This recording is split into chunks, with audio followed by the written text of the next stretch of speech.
J'aime pas beaucoup ta méthode.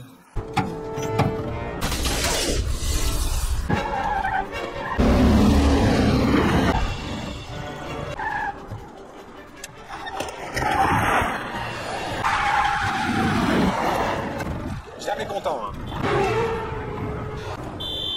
Attention là!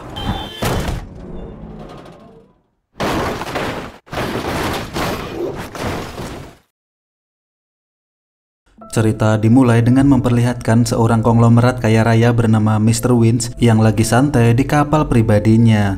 Tiba-tiba seseorang menelpon dan bilang kalau sebentar lagi Anda akan pergi ke neraka.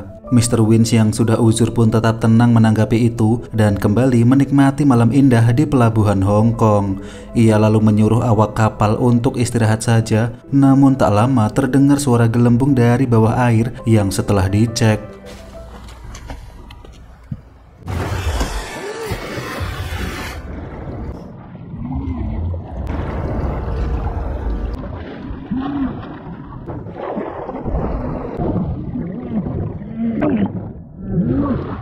Ya, Mr. Wins meninggal ditenggelamkan oleh orang bayaran tersebut yang entah siapa penyuruhnya. Cerita kini flashback ke masa lalu di mana Mr. Wins ini jomblo seumur hidup, tak punya anak istri karena selalu sibuk dengan bisnisnya. Suatu hari ditemani ajudannya bernama Freddy, Mr. Wins berencana mengadopsi seorang anak di panti asuhan Yugoslavia. Di sana ia direkomendasikan seorang bayi lucu, namun pandangannya teralihkan ke seorang bayi lain yang hiperaktif bernama Largo.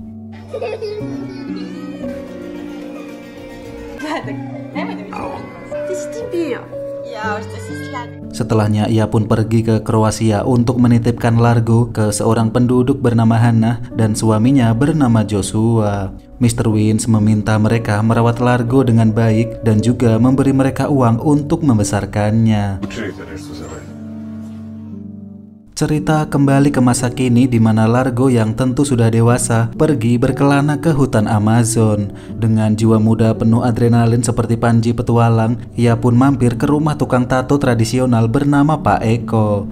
Berbekal tinta alami khas cumi-cumi Amazon, Pak Eko mulai mentato punggung Largo dan mencucuknya dengan antena radio. Namun tiba-tiba terdengar suara gadis berteriak yang membuatnya penasaran dan ternyata gadis itu digodain oleh polisi di sana. Tentu saja Largo si tampan pemberani tak terima lalu meminjam antena radio Pak Eko dan menghajar mereka semua.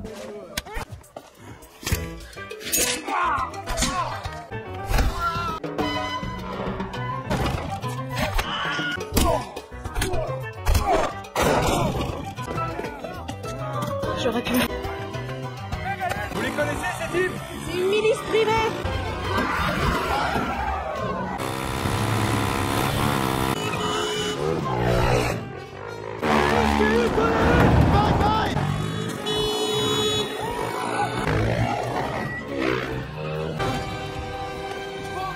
Tanpa sempat pakai baju, Largo langsung saja mengajak gadis itu kabur dari sana dan terus dikejar-kejar. Beruntung ia berhasil kabur dan gadis bernama Lea itu berterima kasih lalu mengajaknya menginap di motel untuk mencukur brewoknya.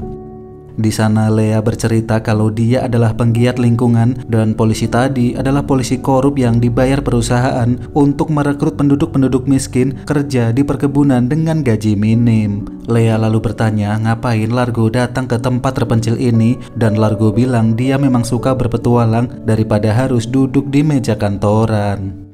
Namun saat tidur, diam-diam Lea menyuntikkan obat bius ke Largo untuk menjebaknya, lalu ia pun pergi dari sana. Tak lama polisi menggerebek motel tersebut dan menemukan narkoboy di kantong celana Largo yang gak tahu apa-apa serta diancam akan dipenjara seumur hidup. D'où est-ce que ça sort? 50 ans de prison. Kembali ke Hong Kong di mana berita kematian Mr. Wins menjadi trending topik di TV yang membuat anggota dewan perusahaan Wins Group harus mencari pengganti untuk meneruskan tahtanya. Almarhum Mr. Wins adalah founder sekaligus pemilik saham mayoritas dari Wins Group, namun ternyata 2 hari belakangan ada aliran dana besar membeli saham grup hingga porsinya terbesar nomor 2 tepat sebelum kematian Mr. Wins. Artinya tewasnya Mr. Wins mungkin bukan suatu kebetulan. Pasti ada seseorang yang sengaja membunuhnya untuk mengambil alih kepemilikan. Untuk itu mereka pun khawatir kalau tak ada ahli waris Mr. Wins, maka dipastikan perusahaan akan dipimpin orang pemilik saham kedua terbesar yang diketahui bernama Korsky. Tentu terjadi kekhawatiran karena Korsky adalah mafia yang mempunyai reputasi buruk. Takutnya Wins Group malah kolaps jika jatuh ke tangannya. Beruntung Anna, orang kepercayaan Mr. Wins, tahu kalau Mr. Wins punya anak angkat bernama Largo dan cerita flashback saat Largo masih anak-anak. Suatu hari Largo berencana untuk kabur dari rumah karena ia tak mau bertemu dengan Mr. Wins. Joshua yang merawatnya bertanya ke anaknya bernama Goran di mana Largo berada dan langsung menangkap Largo yang lari sembunyi di pantai. Di sana Largo selalu bilang kalau ayahnya adalah Joshua dan bukan Mr. Wins. Oleh karena itu ia selalu menolak bertemu dengan Mr. Wins karena sejak bayi Joshua dan Hannah lah yang merawatnya. Namun Joshua bilang kalau ayah kandungmu adalah Mr. Wins, lalu dibujuk agar mau menemuinya. Akhirnya Largo kecil dibawa oleh Papa Wins naik mobil mewah, namun ia sedih harus pisah dengan Papa Joshua, Mama Hannah, dan kakaknya Goran. Ici, au bonheur.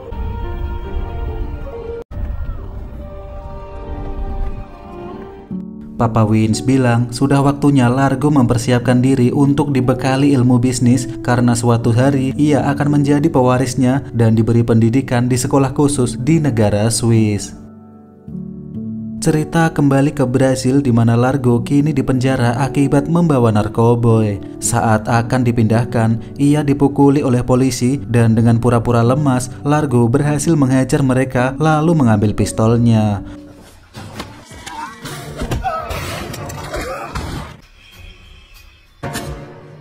Polisi itu pun dimasukkan ke sel biar tahu rasanya jadi tahanan, lalu pergi mengendap ke office untuk mencari paspornya. Ternyata di sana sudah ada Freddy yang akan membebaskannya dengan uang jaminan. Namun Largo yang tahu polisi itu adalah teman Lea yang menjebaknya kemarin, langsung menonjoknya dan mengajak Freddy pergi dari sana.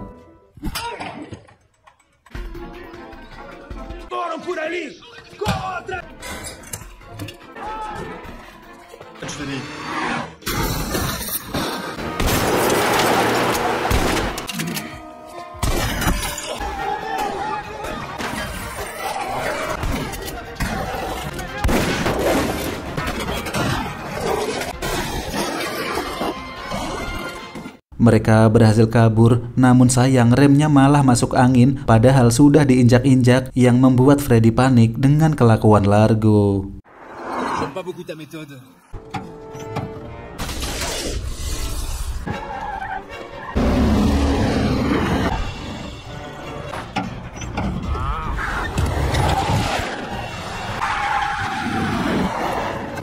Jamais content, hein.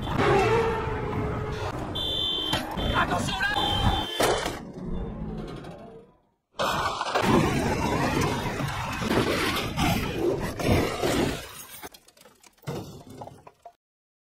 Lagi-lagi mereka selamat walaupun jantung mau copot dan Largo bilang ke Freddy untuk menyampaikan ke Papa Wins kalau ia sudah besar tak perlu dijemput-jemput segala. Namun dengan sedih, Freddy memberi kabar kalau papamu sudah meninggal dunia. Kini ia menemui almarhum Papa Wins yang akan dikremasi dan tak lama Dr. Lau datang mengucapkan bela sungkawa. Kata Dr. Lau, Mr. Wins semasa hidup menjadi donatur tetap di rumah sakit dan memberikan hasil otopsi kepada Largo lalu ia berikan kepada Freddy. Sepanjang jalan Largo pun melamun seperti manusia kosong mengingat saat dulu bersama Papa Wins yang selalu sibuk mencari uang dan uang. Namun Papa Wins bilang dengan uang yang banyak kita bisa membantu lebih banyak orang. Uang sama seperti pisau, uang bisa digunakan untuk menyakiti namun juga bisa digunakan untuk membantu orang lain lalu memberikan pisau itu kepada Largo. Esok harinya ia dibangunkan oleh asisten pribadi almarhum Mr. Wins bernama Gautir. Ia bilang seseorang bernama Korsky mengundang Largo untuk makan siang di restoran Amber. Menurut Gautir, Korsky adalah seorang mafia dan bisnismen senjata ilegal, namun sekarang mulai membangun bisnis legal dan ia juga sangat kaya raya.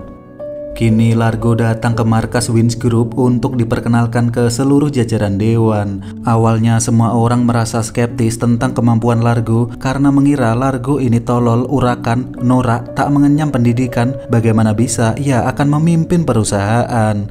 Namun rupanya Largo sangat ahli dan tahu betul setiap detail gurita bisnis Wins Group karena memang selalu diajari oleh almarhum ayahnya. Di sana dia juga bilang akan mencari tahu siapa yang membunuh ayahnya karena Largo yakin ayahnya bukan tenggelam sendiri, melainkan ada seseorang sengaja membunuhnya. Di sisi lain, manajer keuangan bernama Meyer yang mengurusi penjualan saham baru tahu kalau Mr. Wins punya ahli waris bernama Largo, lalu terburu-buru untuk datang ke kantor ingin mengajak bicara Tuan Largo. Namun tiba-tiba seseorang menembaknya dari balik dinding cermin.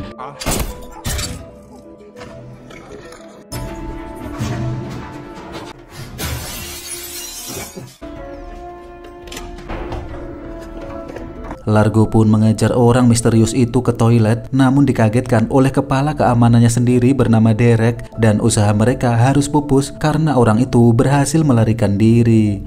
Ya, entah apa yang ingin disampaikan Meyer untuk Largo, sayangnya ia kini telah tewas. Sementara itu panggilan terakhir di HP-nya adalah panggilan dari Mr. Korsky. Setelahnya Largo pergi makan siang untuk menemui undangan Mr. Korsky, dan di sana ternyata juga ada Lea yang kemarin menjebaknya di sungai Amazon, yang membuatnya berpikir mungkinkah Korsky dan Lea dalang di balik ini semua. Dari perbincangan ternyata Korsky lah yang kemarin membeli saham terbesar kedua Wins Group tepat sebelum kematian Mr. Wins. Artinya Korsky bisa saja mengambil alih kepemimpinan Wins Group dan menawarkan Largo untuk menjual sahamnya lagi. Namun Largo tak mau gegabah demi mencari bukti-bukti apakah benar Korsky yang membunuh ayahnya. Ia pun lalu pergi dari sana dan meminta Freddy untuk memata-matai Lea. Cerita kini flashback ke 3 tahun yang lalu di mana Papa Joshua telah meninggal karena kanker, lalu memeluk Mama Hannah dan kakaknya Goran. Mereka pun bernostalgia teringat saat dulu bermain bersama ketika masih bocil. Tak lama Largo menemukan sebuah kotak atas namanya di kamar yang berisi handuk berlogo panti asuhan yang membuatnya sadar kalau ternyata ia adalah anak adopsi dan bukan anak kandung dari Mr. Wins. Ia lalu pergi ke panti asuhan Yugoslavia menelusuri rekam jejak orang tua kandungnya. Bersama Goran mereka pun sampai, namun petugas panti tak mau memberitahu data-datanya. Oleh karena itu mereka pun menyusup di malam hari dan berpencar dengan Goran. Sayangnya ia kepergok penjaga lalu ditangkap polisi, sementara Goran berhasil sembunyi di dalam sana. Esoknya Largo dibebaskan dan dijamin oleh Goran yang bilang kalau semalam ia berhasil ke ruang arsip. Semua rak sudah ia periksa, namun sayang arsip Largo memang tak ada di sana. Semenjak itulah hubungan Largo mulai renggang dengan Papa Wins karena merasa dibohongi tentang asal-usulnya. Namun Papa Wins bersikukuh Largo tetap harus menjadi penerusnya. Kembali ke masa kini di mana para dewan membahas soal mafia Korsky yang berpotensi menguasai perusahaan mereka. Largo pun berjanji tak akan menjual saham miliknya, lalu pergi untuk mengambil saham fisiknya di tempat tersembunyi untuk ditunjukkan ke dewan direksi kalau dialah pemiliknya. Sebelum berangkat sendirian, Derek pun mengecek HP-nya untuk memastikan tak ada pemancar GPS di HP bosnya itu, takutnya ada orang yang membuntutinya.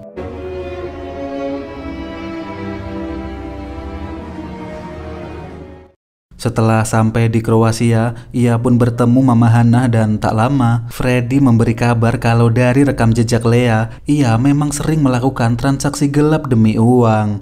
Lea sudah bersama Korsky sebulan ini, namun pagi ini ia menghilang tak ada kabar yang membuat Korsky panik.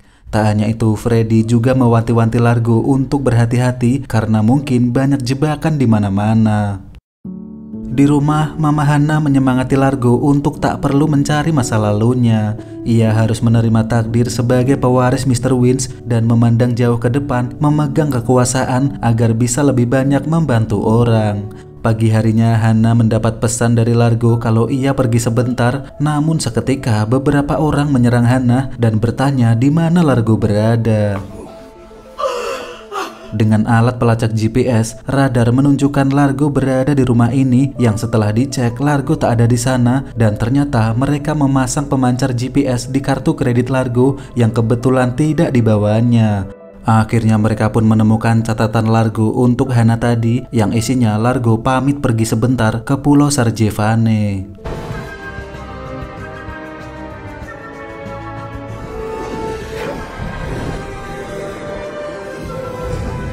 Di sisi lain, Largo kini sudah OTW ke Pulau Sarjevane yang berdinding tebing curam, di mana ada sebuah gua terpencil sebagai pintu masuknya. Tak ada seorang pun yang tahu tentang gua tersebut karena pintu masuknya kecil, pendek, hitam, dan sangat gelap. Setelah melewati lorong sempit itu, sampailah ia di tengah-tengah pulau dan ada sebuah bangunan besar di sana bekas biara yang telah lama ditinggalkan. Ya, disinilah Mr. Wins mendidik Largo saat remaja dan keberadaan Largo sebagai anaknya sengaja disembunyikan selama ini agar Largo tetap aman dari upaya-upaya pembunuhan. Karena sebagai pewaris, pastilah banyak pihak yang ingin merebut tahta itu.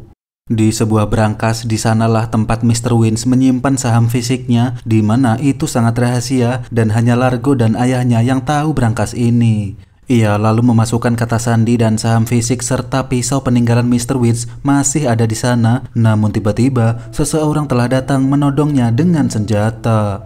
Ya, ternyata dia adalah Derek, staf keamanannya sendiri yang disuruh seseorang merebut saham itu. Beruntung Largo diam-diam mengambil pisaunya.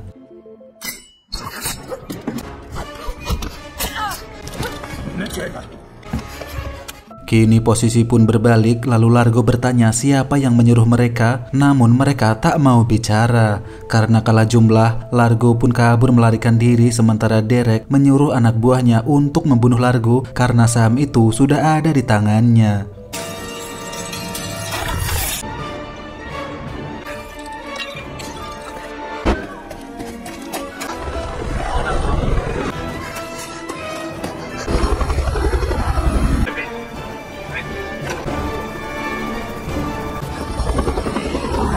Sementara itu, Largo menemui jalan buntu karena pulau tersebut dikelilingi tebing curam dan mau tak mau ia pun terjun bebas, namun sayang Derek berhasil menembaknya.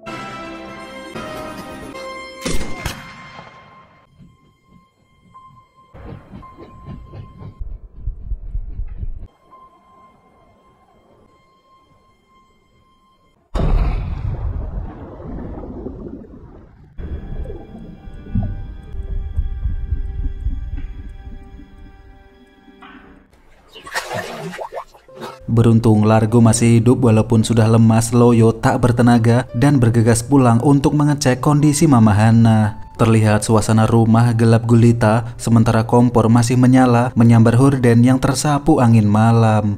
Ia pun berteriak mencari mamanya, namun naas Mama Hana telah meninggal dunia dibunuh oleh Derek dan anak buahnya.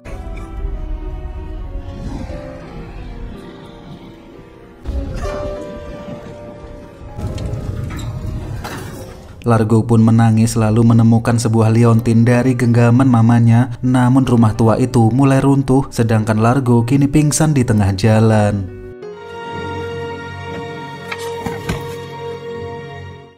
Di sisi lain, para Dewan Wins Group kebingungan karena Largo tak kunjung datang, sementara Anna mendapat kabar kalau Largo dicari-cari Interpol karena kemarin kabur dari penjara Brasil akibat tersandung kasus narkoboy. Kembali ke Largo yang kini siuman dan ternyata ia dirawat oleh tetangga masa kecilnya bernama Diana. Diketahui Diana ini mahasiswa kedokteran dan ia bilang Largo beruntung peluru itu tak mengenai jantungnya. Di kapal pesiar, Gautier dan Freddy kebingungan kenapa Tuan Largo tak bisa dihubungi. Tak lama HP Nokia putar 3250-nya berdering dan ternyata itu adalah Tuan Largo yang meminta Freddy untuk menjemputnya dan menceritakan kalau Derek berkonspirasi dengan seseorang untuk membunuhnya.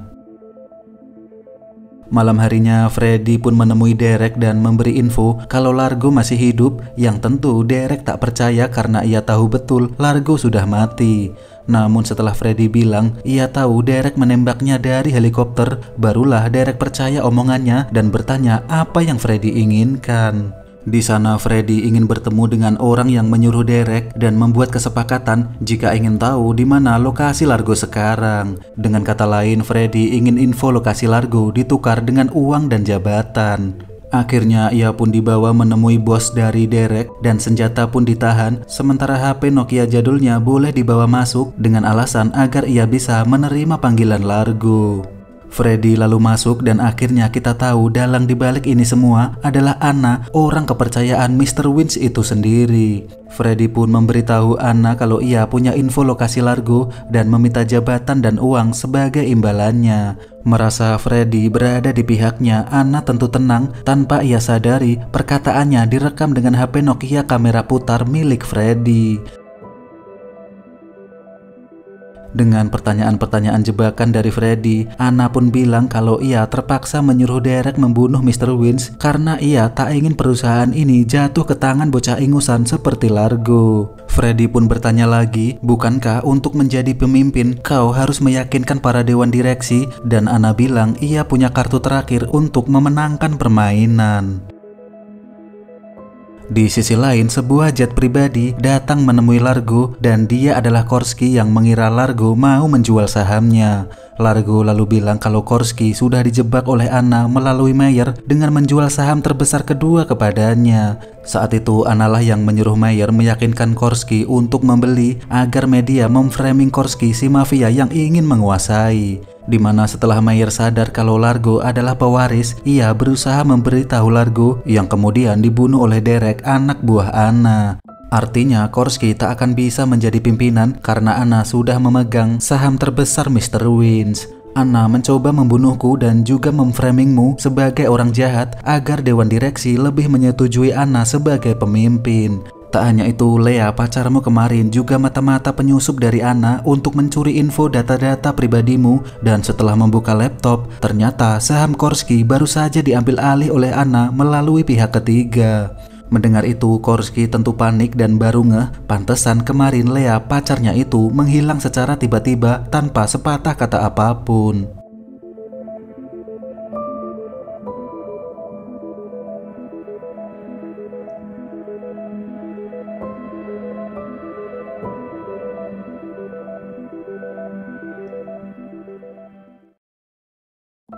Akhirnya mereka pun berteman dan Largo berjanji akan membatalkan pengambil alihan itu asalkan Korsky mau membantunya.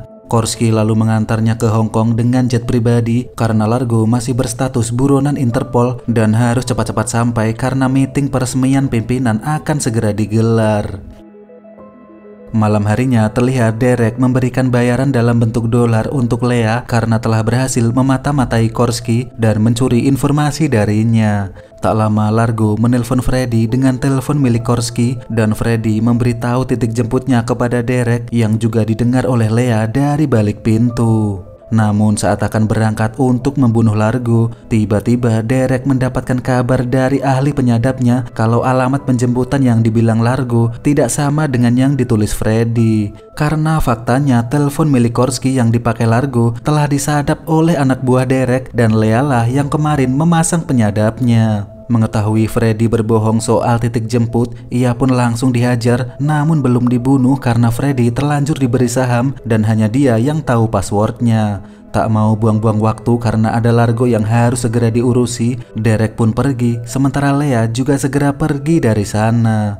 Di waktu yang sama, seluruh jajaran Wins Group dari seluruh dunia berkumpul untuk mengenang Mr. Wins dan juga meresmikan tahta baru pimpinan perusahaan. Di sisi lain, Largo berhasil memasuki Hong Kong berkat bantuan Korsky dan anak buahnya yang mengalihkan perhatian, lalu bergegas untuk menemui Freddy di titik penjemputan. Belum juga sampai di titik, ia malah melihat sebuah mobil telah parkir di pinggir laut. Mengira itu adalah Freddy, ia pun masuk dan malah terkejut karena itu adalah Lea. Lea pun bilang kalau Freddy disekap dan ia meminta bayaran $500.000 berbentuk cek untuk sebuah info kalau Derek telah menunggu di titik penjemputan tak jauh dari lokasi mereka sekarang.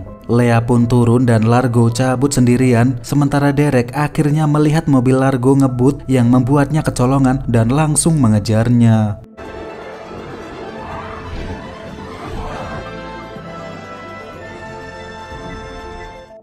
Di waktu yang sama, Anna kini berunding dengan Dewan Direksi Wins Group untuk meyakinkan mereka.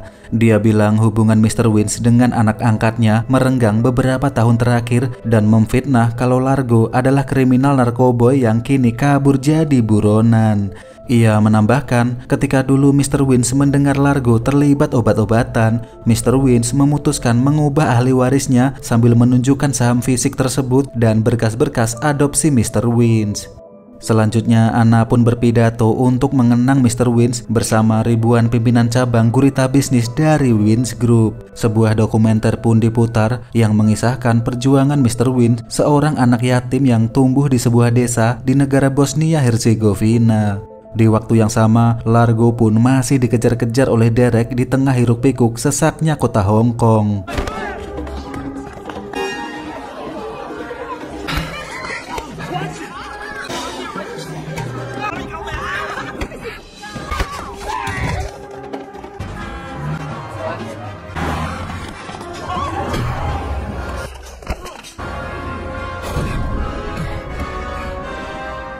Beruntung Largo berhasil kabur dari kejaran, lalu Derek, si kepala keamanan, memberitahu anak buahnya untuk menutup seluruh pintu masuk. Sebelum pintu masuk ditutup, Largo menyelinap melalui pintu logistik dapur dan menyamar sebagai mas-mas pelayan.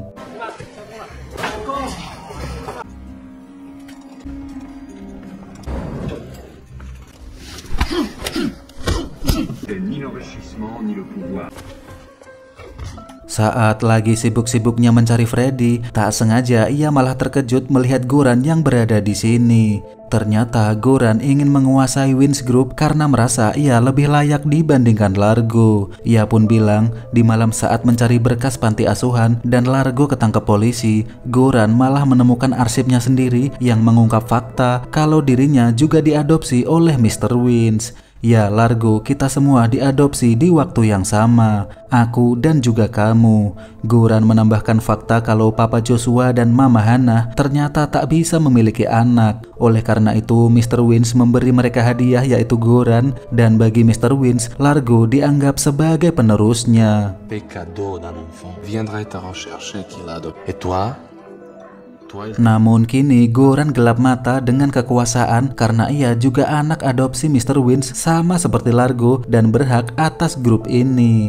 Bahkan ia sudah membuat kesepakatan dengan Anna untuk menjadikannya pimpinan dengan syarat harus berbagi laba saham dengannya. Sebenarnya Largo ini nggak peduli dengan status kepemimpinan itu, lalu memberitahu Goran kalau Mama Hannah sudah mati dibunuh oleh Anna dan anak buahnya. Ya Goran, mama kita dibunuh oleh orang yang membuat kesepakatan denganmu. Namun Goran masih tak percaya dan Largo pun akhirnya menunjukkan liontin Mama Hannah yang tersimpan foto mereka berdua saat masih bayi. Goran pun menangis, mama yang mereka sayangi telah mati dibunuh, namun tiba-tiba Derek telah datang menodong Largo.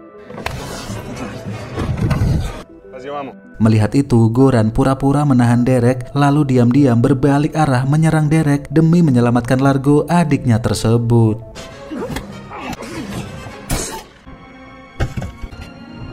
Sayangnya Goran pun tertembak, sementara peluru Derek sudah habis dan Largo langsung mengeluarkan pisaunya.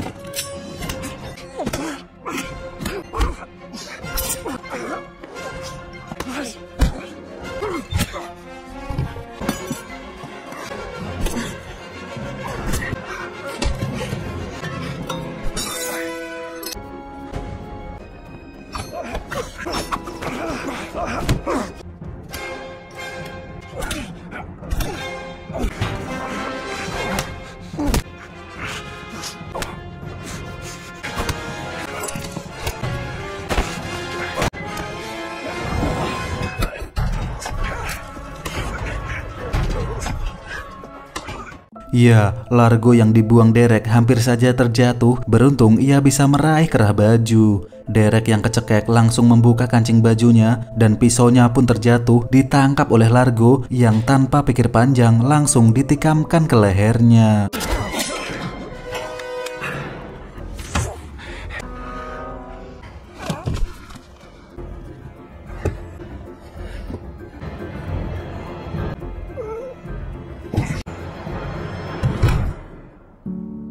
Setelah berhasil, Largo menemui Goran yang kini berbisik meminta maaf kepadanya. Namun sayang, Goran pun meninggal menyusul Mama Hannah dan Papa Joshua ke alam sana. Setelahnya, Largo mencari telepon untuk menghubungi Freddy dan terdengar bunyi dering dari ruang sebelah. Benar saja, Freddy masih hidup diikat di dalam sana, lalu menunjukkan kalau ia berhasil merekam percakapan bersama Anna dengan HP Nokia-nya, lalu pergi menemui operator proyektor di ruang pertemuan. Di sisi lain, Anna sebagai orang kepercayaan almarhum Mr. Wins kini berpidato, dan saat akan mengumumkan penerus Mr. Wins yaitu Goran, tiba-tiba saja mic-nya mati dan rekaman semalam ditayangkan oleh Freddy disaksikan semua orang. Semua orang terkejut mengetahui kalau Anna lah yang membunuh Mr. Wins dan melakukan konspirasi untuk mengambil alih serta rencana pembunuhan Largo, sang ahli waris. Semua mata menatap Anna dengan sinis sebagai sosok pengkhianat, dan tak lama Largo telah datang menemuinya di tengah karpet merah.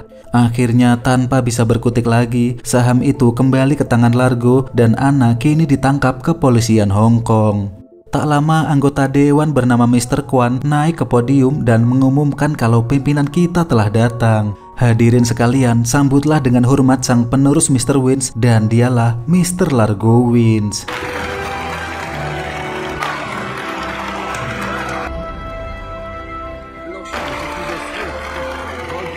Di sana terlihat Freddy, sang ajudan yang selalu setia, tersenyum lebar berhasil menjaga mandat almarhum Mr. Wins untuk melindungi Largo, dan semua orang memberikan tepuk tangannya.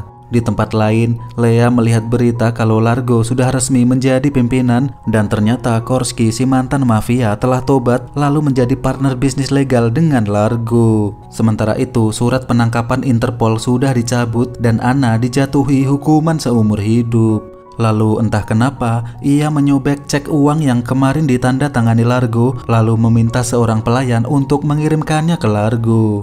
Mungkin Lea ingin menunjukkan kalau ia membantu Largo bukan karena uang, namun karena ada rasa yang tak bisa dijelaskan.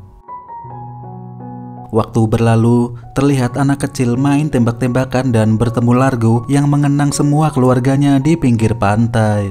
Si bocil pun bertanya siapa namamu, dan ia menjawab, namaku adalah Largo Wins.